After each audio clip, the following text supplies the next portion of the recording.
So what's up guys and welcome back to my YouTube channel. So guys, today in this video I'm going to tell you how to fix Apple iPhone stuck on black screen of death and not working. The black screen issue on iPhone refers to a problem where the iPhone screen goes completely black and becomes unresponsive.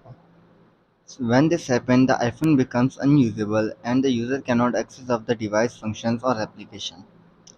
So step number one is to fix this issue. Charge your iPhone. The first troubleshooting step you should take when your iPhone screen goes black is to charge your device. It's possible that your iPhone battery has drained completely, causing the screen to go black. To fix the issue, plug your iPhone into power source and wait for a few minutes. If the battery was the problem, your iPhone should start to charge and the screen should turn on.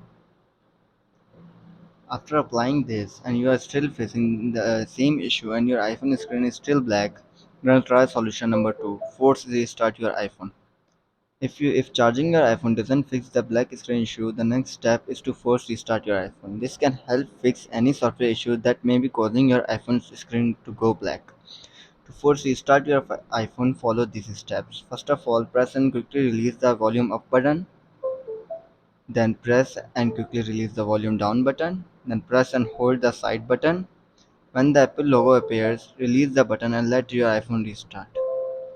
After applying these methods and you are still facing the black death issue, then try last solution, restore your iPhone.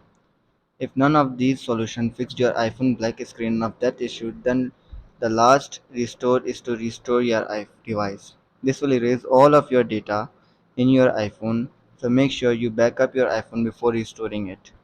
So guys, these were some simple steps to how to fix Apple iPhone stuck on black screen of death.